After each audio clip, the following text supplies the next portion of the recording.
The first thing Elena Harper noticed about the house on Maple Ridge was the silence, not the peaceful kind that settles over a sleeping suburb at dawn, but a deliberate, engineered hush as if every surface had been padded to absorb sound.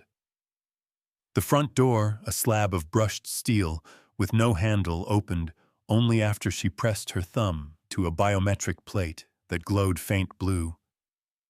Inside, the air tasted metallic, recycled through vents she couldn't see. No birdsong leaked through the triple-glazed windows. No neighbor's dog barked. Just the low, constant thrum of servers somewhere behind the walls. She had been hired sight unseen, contracted through an agency that specialized in high-needs pediatric cases. The file was thin. Benjamin Caldwell, age 7, nonverbal since a car accident 18 months prior. Father Daniel Caldwell, software architect, remote employee of a defense contractor. Mother deceased in the same collision. Special instructions. Do not attempt to remove the child from the property. Do not disable any security protocols. Do not speak to the press. Elena set her canvas duffel on the slate floor of the foyer. The bag looked absurdly organic against the monochrome palette. Whites, grays, the occasional surgical blue of an LED strip. A camera swiveled to track her. She resisted the urge to wave. Ms. Harper. The voice came from everywhere and nowhere. Calm male, mid-Atlantic accent polished to a sheen. Your quarters are on the second floor, east wing. Ben's schedule is uploaded to your tablet. Dinner at 1800. Questions, only one, she said, tilting her head toward the ceiling. Where's the boy? A pause, as if the house itself were considering.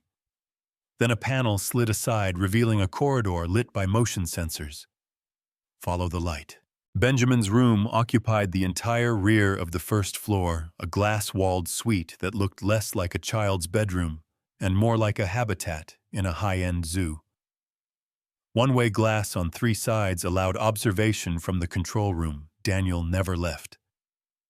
Inside, a bed shaped like a spacecraft, a holographic projector cycling through muted star fields, and a single shelf of books whose spines had never been cracked.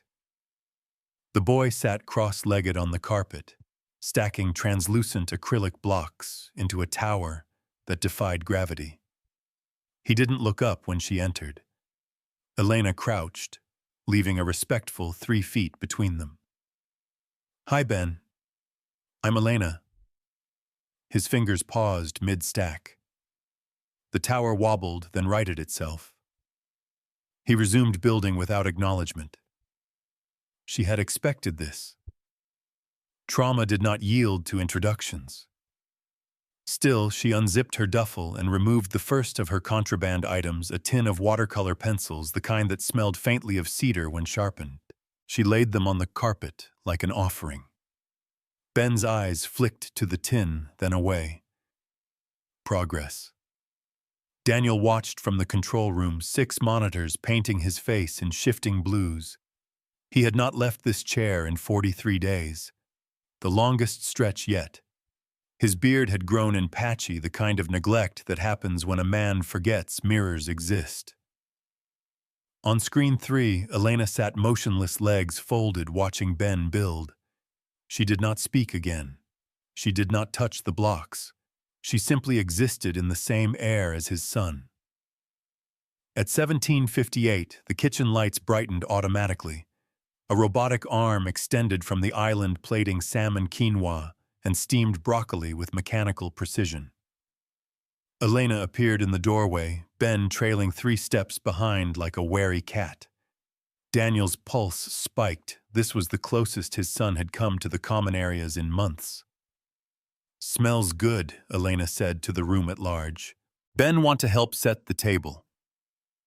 Ben hesitated, then walked to the cabinet where the plates lived. He knew the house's rhythms better than any adult.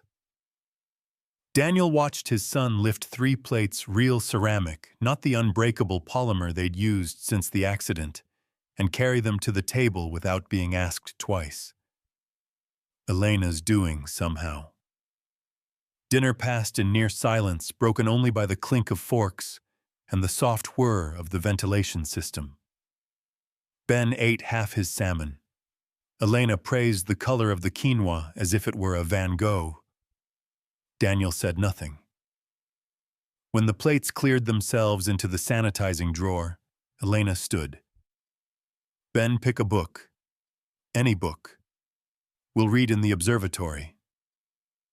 The observatory was Daniel's pride, a glass dome on the roof star charts projected onto the interior surface, temperature controlled to within a degree. He had built it the year Ben turned 5, back when his son still asked questions like, "Do stars get lonely?" Now the dome collected dust and silence. Ben chose a worn copy of The Little Prince, the only book with dog-eared pages. Elena carried it upstairs. Daniel followed on the monitors, zooming in on his son's face. Ben's mouth moved, shaping a word Daniel couldn't hear through the glass. Elena opened the book and began to read aloud, her voice low, unhurried. Ben leaned against her side, not touching, but close enough that their shadows overlapped on the dome's curve. Daniel's chest ached in a way the painkillers no longer touched. Week 2 brought rain, the kind that turned the world soft and gray. Elena disabled the automated blinds in the east wing, letting water streak the glass. She and Ben built a fort from couch cushions, and the acrylic blocks draping Daniel's discarded dress shirts over the top like flags of surrender. Inside the fort, Elena produced her second contraband, a battery-powered lantern that projected constellations onto the fabric ceiling. Ben traced Orion with a finger, then looked at her expectantly. "Tell me a story about him," he whispered. His first words in 18 months. Daniel, watching from the control room, felt the floor tilt. He gripped the desk as Elena began a tale about a hunter who forgot how to find his way home. Ben listened, eyes wide, lantern light flickering across his face. When the story ended, he asked for another, and another, until the rain stopped and the fort sagged under the weight of too many shirts. That night, Daniel left the control room. He stood outside the observatory door, hand raised to knock, then lowered it. Instead, he walked to the kitchen and opened the refrigerator. Real food apples, cheese, a loaf of sourdough. Elena must have smuggled in. He made 3 sandwiches, cut the crusts off Ben's the way his wife used to. When he carried the plate upstairs, Elena looked up, surprised, but not startled. "Thought we'd have a picnic," he said. His voice cracked on the last word. Ben stared at the sandwich, then at his father. Slowly, he took it. They ate on the observatory floor, crumbs falling between the cushions like tiny meteors. The changes were incremental, tectonic. Ben spoke in full sentences by week 4. He asked Elena to teach him to draw the hunter. He asked Daniel if the stars ever moved when no one was looking. Daniel, who had once calculated orbital decay rates for satellites, found himself at a loss. "I don't know," he admitted. "Let's find out." They began small experiments. A telescope on the roof, a notebook where Ben recorded cloud shapes. Elena introduced watercolors. The observatory walls bloomed with nebulae in shades of indigo and rust. Daniel discovered his hands still remembered how to mix paint. He hadn't touched a brush since college. One afternoon, Ben tugged Elena's sleeve. "Can we go outside?" The question hung in the air like a dare. Outside meant the backyard, a square of artificial turf surrounded by 10-foot privacy fencing and motion sensors. Daniel had not crossed the threshold in over a year. He opened his mouth to refuse security protocols liability, the 1,000 excuses he'd rehearsed, then closed it. Elena waited patient as stone. "Boots," she said finally. "Everyone needs boots." They found 3 pairs in the mudroom, relics from a life before the accident. Ben's were too small. his toes curled inside like nested parentheses. Daniel carried him piggyback to the door. The biometric lock recognized his print, hesitated, then disengaged with a soft click. Sunlight poured in obscene in its brightness. The grass was real. Daniel had forgotten he'd paid extra for sod.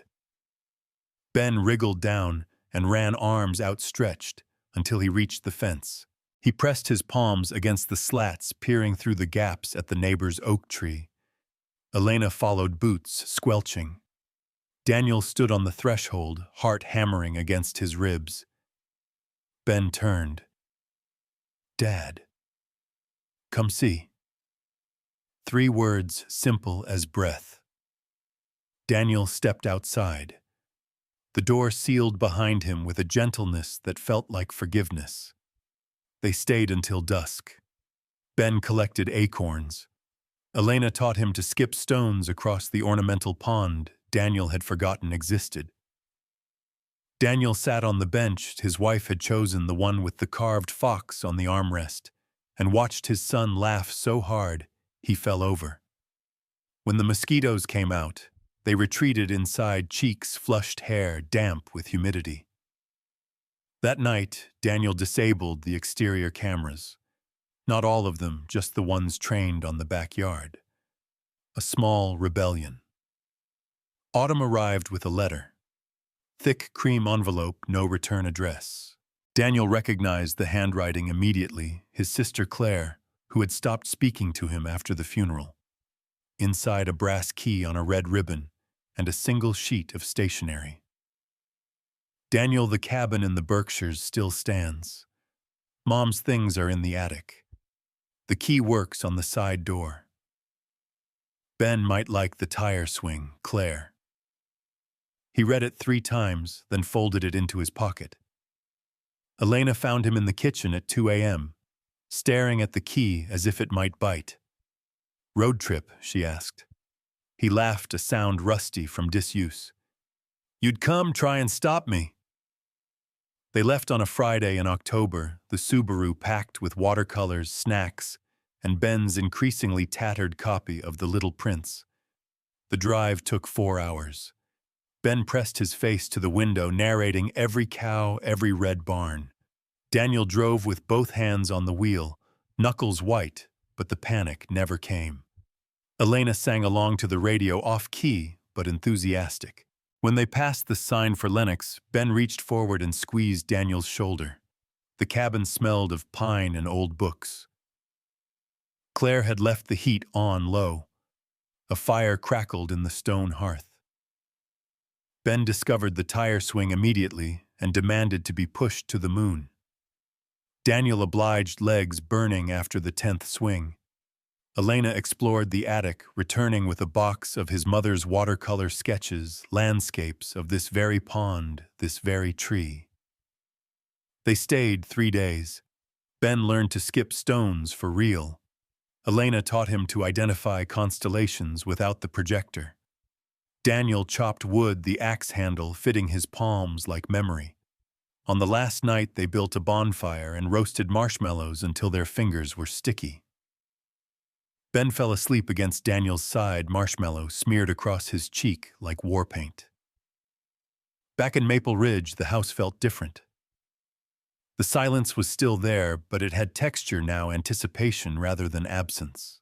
Daniel left the control room door open. He cooked breakfast without the robotic arm.